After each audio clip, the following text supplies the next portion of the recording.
This is an India Today exclusive. I'm being joined by Jordan's Deputy Prime Minister and Foreign Minister Ayman Safadi on the Israel-Palestine war, or the current crisis between Israel and Gaza. Thank you so much, Minister, for joining us here on India Today.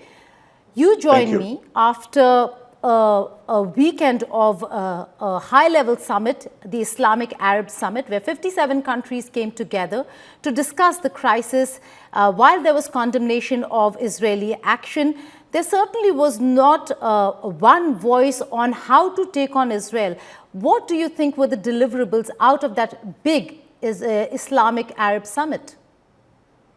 Well, I mean, first of all, I think the Arab Muslim Summit came out with a unified message demanding an immediate end to this destructive war, pointing out that what Israel is doing is in violation of all international laws and common human values, pushing the region into the abyss of war, and basically urging the international community to approach this war from the same moral standard and international law base that is being used in approaching other conflicts. So I think we all came very, very clear against this war, warning against its consequences and calling out the international community to act in accordance with international law and act immediately to demand a ceasefire. But in terms of forward movement, sir, how do you see it moving forward? You've asked for condemnation, you've asked for investigations into the war crimes, but do you see the international community paying heed to the Arab world when it comes to taking on, or at least ensuring that Israel stops its offensive against Gaza? Unfortunately, we have yet to hear a unified stand from the Security Council, for instance, exercising their duty and coming up with a resolution that would force an end to this war that is killing civilians, women, children, destroying their health facilities. That has not happened yet. And I think that's an extremely dangerous position, because the message it's sending to the peoples of the region and beyond is that international law is selective, and the application of international law is really linked to the identity of the aggressor and the victim. Well, the summit that we saw over the weekend was unprecedented. You saw leaders from various countries come together. Some of them who've not had ties, diplomatic ties with each other, also come together just for the Palestine cause. Now, there are reports that Iran proposed isolation of Israel, to stop oil to Israel, to block the airspace to Israel, and to cut off any kind of relations or trade with Israel. But that proposal did not really go through, sir. Well, there were no such proposal, to be honest. As you know, when these summits move forward, they build on a position of various countries, and the position that came out received the endorsement of the majority. As far as Jordan is concerned, we've already withdrawn our ambassador from Israel. We've already told the Israeli ambassador that he's not welcome in Jordan. We have been urging the international community to come very strongly against the war crimes that Israel is committing. I think you hear a lot of individual positions by countries, but in as far as the deliberations on the summit, there was a draft statement that was put to vote for all participating countries, and those countries voted in favor of that resolution. Some countries expressed reservations for different reasons, but I think nobody had any reservation about the very strong message that came out of from the conference, condemning Israel for the war crimes it's committing, warning against the longer-term consequences of killing so many innocent people, sinking the region in a sea of hatred that will define generations to come. Well, also, Minister, there was one paragraph which was specific to proactive movement, action to stop the siege, to move forward on aid, particularly with regards to Egypt. But my question is a little more broad-based to all the other neighboring countries, such as Lebanon, Jordan. What is the red line over here for Israel? When is it that the countries have decided that this is the time to enter the fray, should Israel continue what it is doing in Gaza? We've been very clear that this Israeli aggression on Gaza carries the real risk of this conflict expanding. We are seeing what's happening on the West Bank. It is boiling with the Israeli settlers' terrorism claiming more and more innocent Palestinian lives, with the Israeli soldiers humiliating in very degrading manner Palestinian detainees. So the situation there is boiling. We also are seeing rising tension on the Lebanese-Israeli border. And our message from the very beginning is that the longer this massacre continues, the more killing you see of innocent Palestinians, the more images of babies taken out from incubators because there's no fuel and electricity to keep them functioning. This is pushing the risk of this conflict expanding to the detriment of all. What we've been saying all through is that this vicious cycle of violence of war, and war did not start in a vacuum. The conflict did not start on October 7. There is a history to that, which is basically the consolidation of Israeli occupation and the denial of the Palestinian people's right to freedom and statehood and life and dignity on their national soil. Well, we will come back. I will come back to that question on the two-state solution and the question of the Palestine cause. But before that, going back to the situation in Gaza, how are you looking at civilian establishments being bombed, hospitals being bombed? The IDF has come out with a video trying to prove their narrative that there are tunnels under these establishments, under the hospitals, and that Hamas is using civilians as human shields. But at the end of the day, how do you look at the disproportionate casualty of civilians in Gaza? I mean, first of all, what Israel is doing in Gaza is war crime. Again, over 11,000 innocent Palestinians, 67% of whom are women and children, have been killed. The hospitals are being attacked. The water is denied, electricity is denied, food and medicine is denied. So these are war crimes. We see that a very, very dangerous situation. And as far as the human shield argument, let's look at the number of casualties with 11,000 people killed and more. Those civilians are being used as targets. That's the outcome of the war that we see on Gaza. On hospitals, we have a reality and we have a claim. We have a reality that everybody can see, which is hundreds of wounded and sick people with no access to treatment, hospitals reduced to lowest levels of operationability. There's an Israeli claim. That claim has to be verified by international investigation. We have not seen that yet. So what we're saying, let's focus on priorities now. The priority that every human being should stand behind is stopping this brutal killing of innocent women and children, the destruction of their livelihoods. Over 200,000 Palestinians' homes have been destroyed. Over 1.6 million Palestinians have been displaced, pushed away from their houses, which have been reduced to rubble, into an already very, very densely populated area. Let's get our priorities right.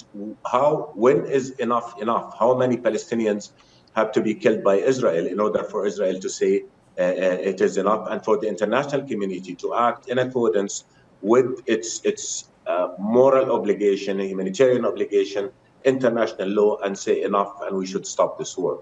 Well, many people are asking the same question, when is it going to be enough? But Minister Safadi, if I could just ask you, on the situation is already tense. It has gone from bad to worse. But do you think it is more complicated, or the situation has become complicated because of the hostage crisis? Do you think that a back-channel conversation and negotiation and mediation in resolving the hostage crisis could maybe turn things around? And is Jordan playing a role like Qatar? Everybody is working around the clock to ensure the release of at least civilian hostages. Qatar is playing a major role, so is Egypt. We're supporting that effort. The Arab League clearly came out in support of releasing all civilians. The challenge that we have here is that Israel is continuing with its war, producing more death and destruction, and linking any humanitarian pause to the release of civilian and civilian abductees. And we're saying they should be released, but continuing with this war until this very difficult, obviously, negotiation comes to the conclusion that we all want is just the wrong thing to do. It's a criminal thing to do because people are dying as a result of that. And Israel has yet to show any sign of even allowing sufficient humanitarian aid to Gazans. The number of trucks that have entered Gaza since the 21st of October is under 1,000 trucks, when the daily average that used to enter Gaza before this war was about 500. So what the total number of trucks that have entered Gaza since October 21 is not equivalent to the 2 days of the actual needs of Gaza, even before Israel destroyed their hospitals and bakeries and electricity and all of that. So we're facing a humanitarian catastrophe by any standard. And I think that is where the focus must be. That's where all nations, all countries should come and send a clear message that no country is above the law, and Israel is acting above the law, and that has to stop.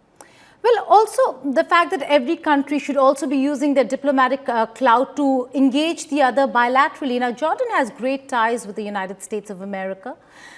In the support that we see extended to Israel by US and the UK, has Jordan tried to affect change, tried to impress upon the United States of America the importance of that ceasefire, which Israel does not seem to be agreeing to? We have been relentless in this effort. We, as you said, the U.S. is a very strong partner and friend of Jordan. So is Europe and many other countries, including India. And we've been talking to everybody very frankly, very openly, that the position that has not yet come to the required level of asking and working for a ceasefire has to change. So yes, absolutely. We are engaging with our American friends, our European friends, everybody, all the international community, to drive the message that the failure to urge a ceasefire is placing a very dark shadow over how people of the region are seeing the rest of the world. So that message has been unequivocal. It has been sent very, very clearly to all our friends and partners in the international community, including the US. But you would agree that Israel would not have continued its operations should they have not got the support of the United States of America, that this could not have continued without the US support? Israel will continue with this aggression unless it feels that the whole world is united in demanding that it stop this war. Thus far, we haven't seen that, unfortunately, including in the Security Council. Israel will not stop unless it feels accountable, because Israel has gotten away with murder many times before. This is more of the same. So ultimately, what we say to all our friends and partners, support Israel. We want Israel to live in peace in the region, like everybody else should, but you're not supporting Israel by supporting this war. You support Israel, you support the Palestinians, you support the cause of peace in the Middle East by stopping this war and doing what it takes to realize the two-state solution as the only path that will guarantee the security and stability of both the Palestinians and Israelis. My final question to you, Minister, the fact that you spoke about two-state solution. Now, two-state solution requires Israel to agree on the erstwhile map and requires Hamas to agree to the existence of Israel itself. There are many who do not, in the Arab world, do not agree with Hamas. How do you see the end of Hamas in this situation and a two-state solution between Palestine and Israel? I mean, the two-state solution, as I said, is the only way forward. This is a solution that the international community has stood by for years. Unfortunately, over the past few years, we've only seen lip service as the Israeli government succeeded to a certain extent in selling the false narrative that it can jump over the Palestinian issue to create regional peace, which this war has painfully shown that it cannot, that unless you solve the Palestinian issue, unless you end occupation, which is the source of all evil, we will not have the last and comprehensive peace that we in Jordan believe, and many and all of the Arab world believe is the only path to peace. So I think the world has to come very clearly now that we've seen yet again the danger inherent in the continuation of the status quo, which is consolidate occupation, act as if the Palestinian people do not exist. So all the world has to come together. And look, the whole Arab world and the Muslim world, the 57 members of the Arab League and the Islamic organization have said they are willing to have just lasting peace with Israel in return for Israel ending its occupation and realizing the right of the Palestinians to live in peace. And that is where we want to, the place we want to get to, where nobody in the region, no Palestinians and no Israelis have to suffer the horror that we've seen unfolding and continue to unfold, unfortunately, in this very, very dangerous era that again threatens the stability of the whole region. Right. Foreign Minister Safadi, many thanks for joining us here on India Today. Thank you so much. Appreciate it.